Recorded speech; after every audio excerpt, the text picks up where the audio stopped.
Baik, saya mulai. Assalamualaikum warahmatullahi wabarakatuh.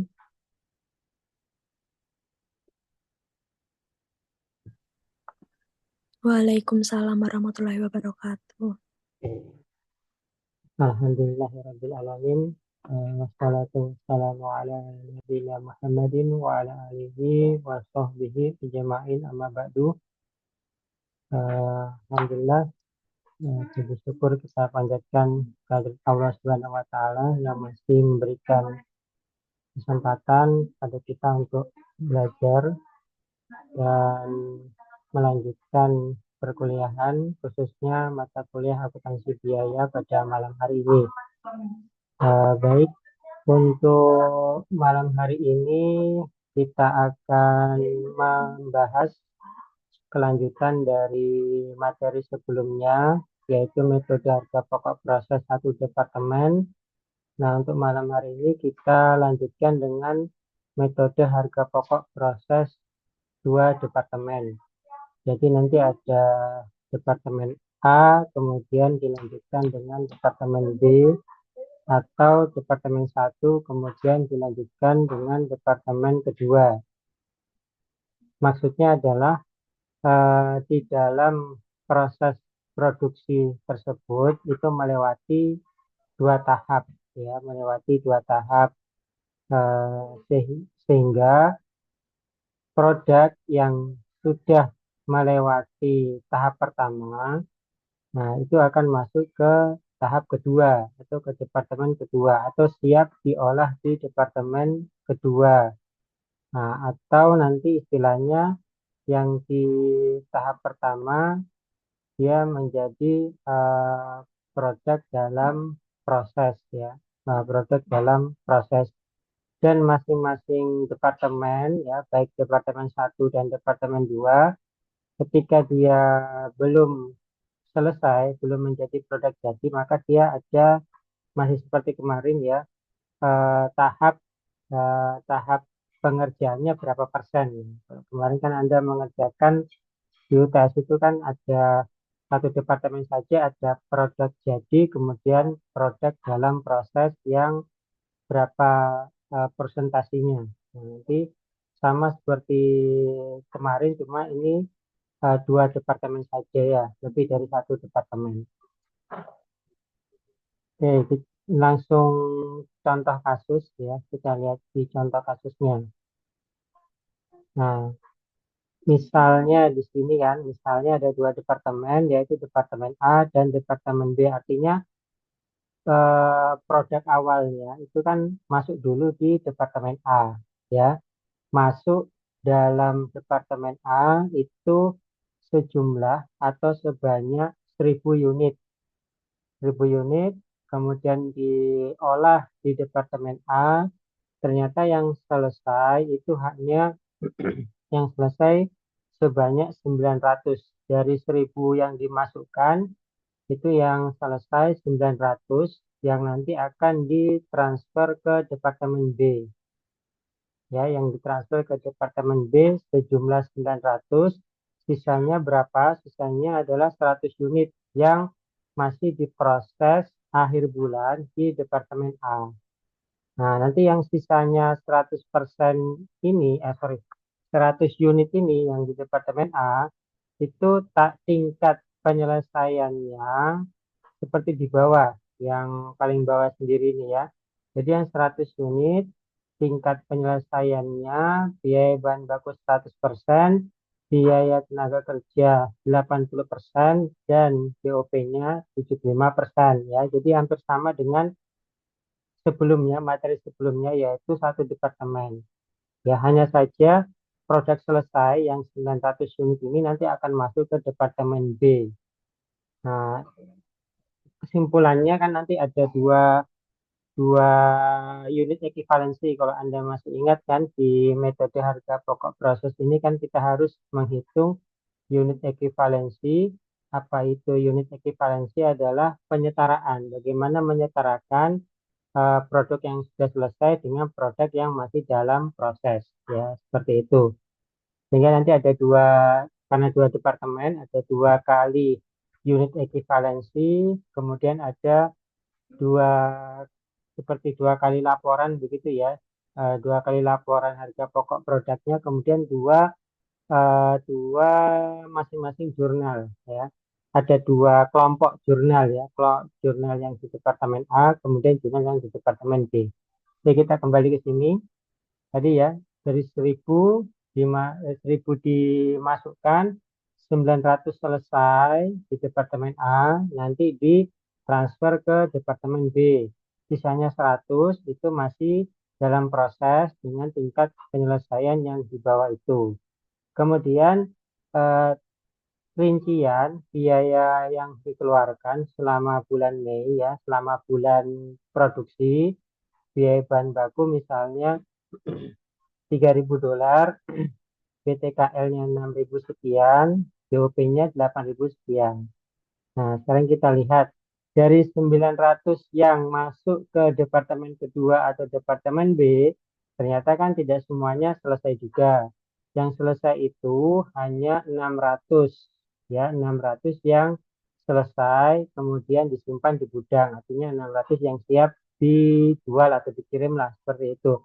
Sisanya berapa? Sisanya ya 300 ya. Kan di departemen B masuk 900 unit, 600 yang selesai diproduksi, sisanya 300 ya masih dalam proses. Nah, masih dalam proses ini muncul sama seperti tadi tingkat penyelesaiannya. Tingkat penyelesaiannya yang 300 unit itu biaya bahan bakunya 0 gitu ya. Kemudian biaya tenaga kerjanya 20%, BOP-nya 30% ya. Tingkat penyelesaian di Departemen B, biaya bahan baku 0% karena di biaya yang dikeluarkan di Departemen B, biaya bahan bakunya tidak ada. Seperti itu. Nah, jadi ini data awalnya ya, data awalnya dan sudah benar. Nah, jadi tidak ada tertinggal angkanya ya, jadi sudah benar. Mudah-mudahan mahasiswa bisa memahami kenapa ini kok 1000, bawahnya 900, bawahnya lagi 100 ya, mudah-mudahan sudah paham. Kemudian 900 sebelah kanannya itu 600, bawahnya 300 ya. Insya Allah mudah-mudahan sudah paham ya. Oke, lanjut slide berikutnya mengerjakannya. Nah, terus selanjutnya adalah menghitung unit ekivalensi sama seperti materi sebelumnya yang satu departemen. Unit ekivalensi kan penyetaraan ya. 900 biaya bahan baku, 900 unit ditambah tingkat penyelesaiannya 100% dikali 100 unit sama dengan 1000 unit. Begitu juga yang BTK sama BOP ya berdasarkan soalnya ini ya. Sehingga ketemu unit ekivalensi biaya bahan baku 1000 unit, biaya tenaga kerja 980 unit dan BOP-nya 975 unit. Selanjutnya adalah menghitung biaya produksi per unit ya. Nah, mudah-mudahan masih ingat. Nah, biaya produksi per unit itu adalah total biaya dibagi unit ekivalensi. $3.000, $6.000 ini, $8.000 ini kan dari soal ya. Nah, 3.000 dibagi 1.000 ketemu biaya produksi per unit untuk biaya bahan baku $3 ya. Nah, dijumlahkan maka total biaya produksi per unit $18,5. Nah, selanjutnya adalah merinci ya, merinci berapa harga pokok yang 900 unit dan berapa harga pokok yang 100 unit gitu ya. Nah, perhitungan harga pokok selesai dan produk dalam proses di Departemen A. Harga pokok produk selesai yang ditransfer ke Departemen B 900 unit dikali ya total biaya produksi per unit 18,5 maka sama dengan $16.650. Harga pokok persediaan produk dalam proses akhir. Nah, ini karena di soal ada tingkat penyelesaian ya harus ikut ya. biaya bahan baku ya 100% dikali 100 unit dikali $3 ketemu $300. Begitu seterusnya sampai BOP. Kemudian dijumlahkan ya, 100 unit ini ya eh, total harga pokoknya ya dijumlahkan ketemu harga pokok persediaan produk dalam proses akhir $1.495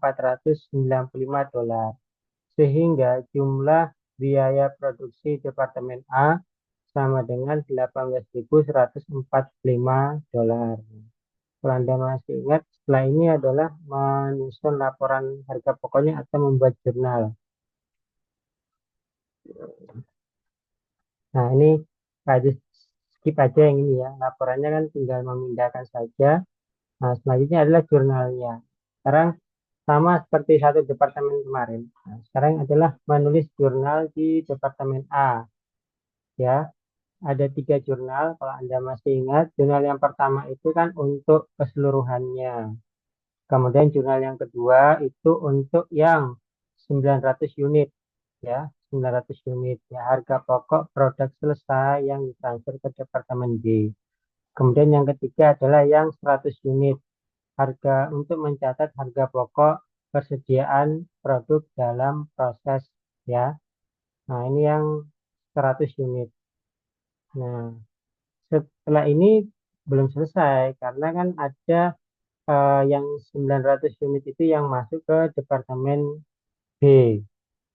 Nah, sekarang selanjutnya adalah menghitung unit ekivalensi. Seperti yang Pak Idris sampaikan di awal tadi kan ada 2 kali unit ekivalensi. Sekarang kita mengerjakan yang di Departemen B.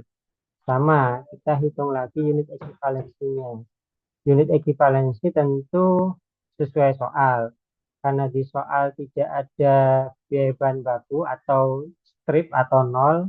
Nah, kemudian lanjut biaya tenaga kerjanya. Nah, kita hitung biaya tenaga kerjanya 600 unit ditambah 20% dikali 300 unit sama dengan 660 unit. Mudah-mudahan di sini mudah-mudahan masih ingat loh ya.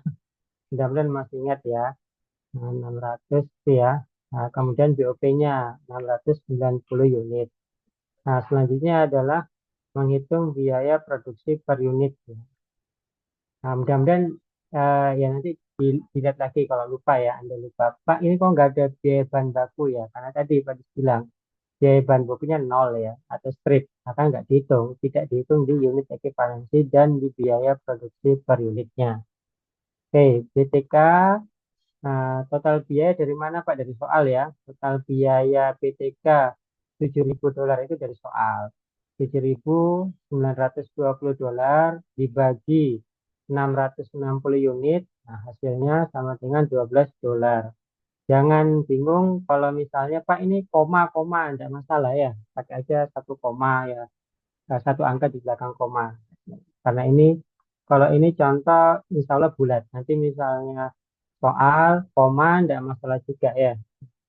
Kemudian BOP ketemu biaya produksi per unitnya $20.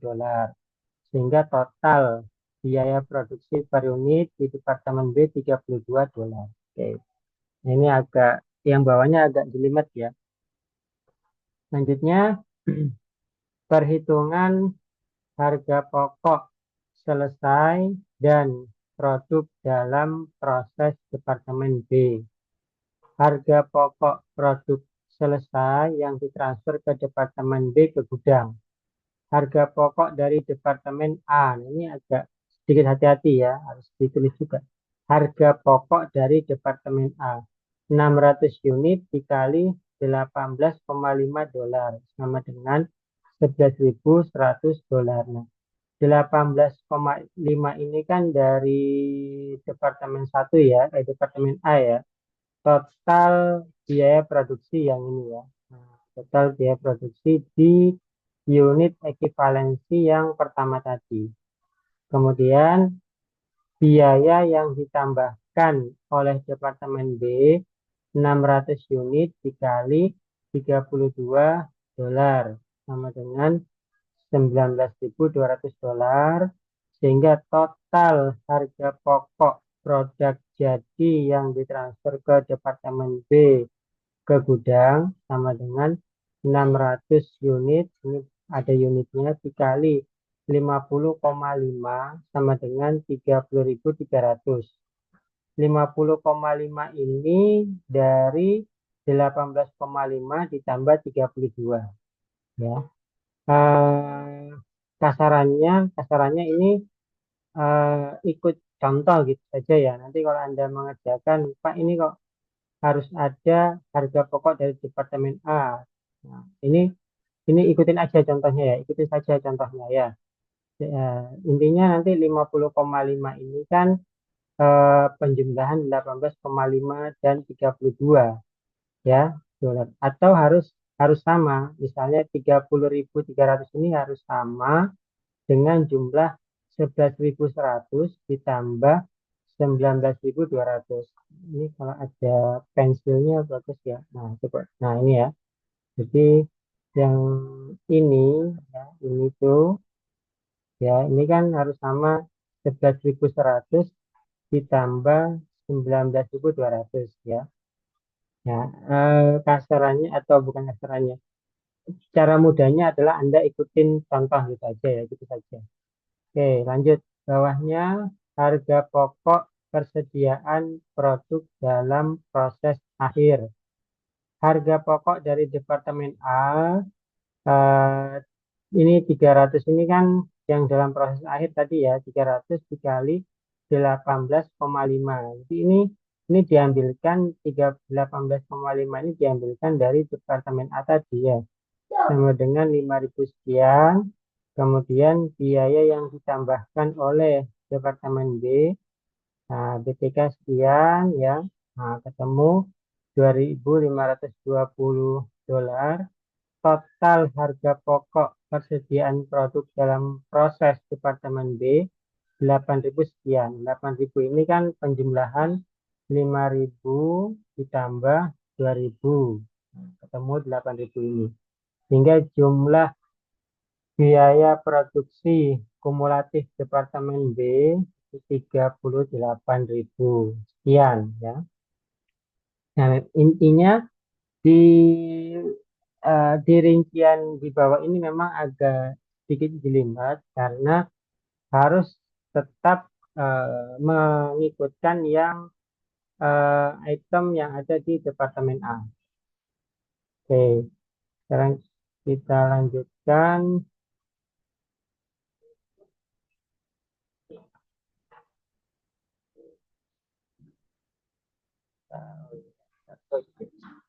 Oke, nah ini nggak apa lah, ininya ikut ya warna biru-birunya. Nah, setelah itu laporan. Nah, selanjutnya adalah jurnalnya ya.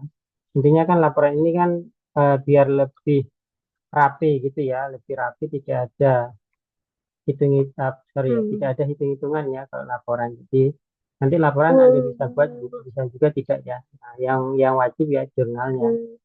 Nah, setelah ini jurnal jurnal pencatatan biaya produksi Departemen B. Ini ada 4 ya, ada 4 nomor ya, empat jurnal yang harus dibuat.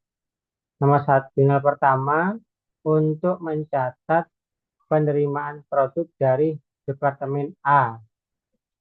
Nah, ini kan yang 900 nih ya. Ini untuk mencatat penerimaan produk dari Departemen A. Ini jurnal yang 900 unit tadi.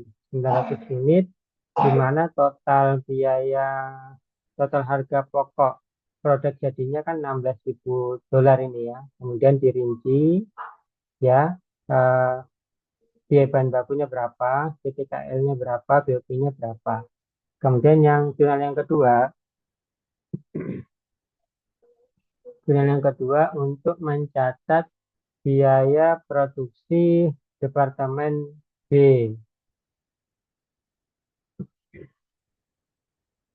Untuk mencatat biaya produksi Departemen B yang tadi yang BTK sekian, BOP sekian, ini ada dari soal ya. Nah, kemudian jurnal yang ketiga, nah, untuk mencatat harga pokok produk selesai yang ditransfer ke gudang. berarti yang 600 ya. Nah, 600 ini, nah ini pentingnya di sini ya. Nah, persediaan produk jadi itu 600 dikali 50,5. Ini ada di contoh slide tadi ya, 50,5. Nah, ini boleh tidak ditulis yang 600 dikali 50,5 ini kan tidak apa namanya tidak wajib ditulis, cuman untuk memudahkan mahasiswa atau untuk memudahkan mahasiswa, oh ini angkanya dari mana gitu ya, 30.000 300 dari mana? Dari ini 600 dikali 50,5. Ya, jadi nanti kalau Anda buat jurnal ya tidak perlu ada kali-kalinya ya nggak perlu lah. Yang penting angkanya sudah sesuai dan itu yang benar. Kemudian biaya bahan baku BTKL dan BOP Departemen B ini agak sedikit berbeda perkaliannya ya. Ini ya. 600 dikali 18,5 kemudian 600 dikali 12 kemudian 600 dikali 20. Nah, intinya kan jumlah debit kan harus sama dengan jumlah kredit. Nah, ini Pak ini dari mana 12, 20, 18,5 dan 12 dan 20 dari hitung-hitungan yang di sini loh ya. Nah, yang ini ya. Nah, ini kan di sini ya. Nah, ini kan ada 18,5 kemudian bawahnya lagi ya. Ke bawahnya 18,5 ini eh, pecahan yang ini ya 32 ini ya. 32 ini kan rinciannya 20 dan 12 ya 20 dan 12 di mana 20-nya itu untuk BTK ya ini $20 itu untuk BTK dan 12 itu untuk BOP ini ya. Nah ini ya kan 32 ini kan rinciannya ini 12 dan 20 jadi 18,5 itu bahan bakunya, kemudian $12 ini ketika BOP-nya yang 20 ya. Kayak Anda biar tidak bingung ya. Ya, artinya kenapa kok yang biaya bahan bakunya 18,5, kemudian BTK-nya 12, kemudian BOP-nya 20 ya. Sehingga jumlah debit dan jumlah kredit seimbang. Di sini 30.300. Ini kan kalau dijumlah akan sama dengan 30.300. Itu untuk jurnal yang ketiga. Jurnal persediaan produk jadi. Jurnal yang keempat yang 300 nih. Ini yang 300 tentunya ya. Nah, untuk mencatat harga pokok persediaan produk dalam proses yang belum selesai di proses Departemen B yang 300. Persediaan produk dalam proses Departemen B $8.000 ya toh. $8.000 dari sini toh. Nah, ini kan $8.000 dengan rincian nih tentunya ya 5.000 ini bahan baku, 720 ini BTK, 1.800 yang BOP ya toh. Nah, 5.000 sekian, 720, 1.800 ya. Oke, kita lihat lagi, kita ingat-ingat. Jurnal yang di Departemen B itu ada 4 jurnal. Jurnal yang pertama itu mencatat penerimaan produk dari Departemen A, berarti yang 900 unit ya ini ya, ini 900 unit. Kemudian jurnal yang kedua untuk mencatat biaya produksi di Departemen B ya, yang PTK-nya berapa, BOP-nya berapa ya kan. Kemudian yang ketiga produk jadi yang di Departemen B 600 unit. Kemudian yang keempat yang masih dalam proses yang sebanyak 300 unit. Intinya di dalam jurnal ini kan insya Allah sudah tahu ya debat ya dan jumlah debat dan jumlah kreditnya kan harus sama. Bila mana jumlahnya tidak sama berarti kan ada item pos ya atau ya pos yang salah dalam perhitungan. Itu seperti itu ya. Jadi kita sudah belajar tentang metode harga pokok proses dua departemen Bisa departemen A, departemen B, bisa juga departemen satu, departemen 2. Anda ingat lagi, tentu dalam harga pokok proses ini harus menghitung unit ekivalensi. Berarti karena dua departemen ya, dua unit ekivalensi, karena dua departemen ya, berarti dua dua dua macam ya, bukan dua macam, dua dua dua jenis atau dua dua pokok jurnal ya. Ada jurnal departemen A dan jurnal departemen B. Untuk memudahkan ya jurnalnya itu angkanya harus eh, sama dengan hitung-hitungan sebelumnya ya, supaya supaya balance antara debit dan kredit. Nanti ya nanti coba Pak Idris share PPT-nya ya. PPT yang ini Pak Idris share ya, sehingga nanti bisa dilihat, dipelajari lagi di rumah masing-masing ya untuk metode harga pokok proses dua departemen. Secara umum sebenarnya sama antara satu departemen dan dua departemen, tapi hanya sedikit ketelitian ya, ketelitian dalam hal perhitungannya nanti di departemen kedua ya, supaya menuliskan jurnalnya sesuai gitu. Oke, mungkin itu yang dapat Pak Idris jelaskan, yang dapat Pak Idris sampaikan di eh, dalam materi metode harga pokok proses dua departemen. Ya.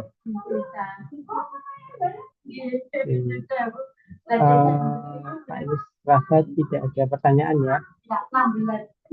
Nanti Pak Idris share PPT-nya ya. Baik, Pak. Ya, itu dulu. Oke, baik, mungkin itu ya cukup ya, Pak Idris rasa cukup. Terima kasih atas kehadirannya.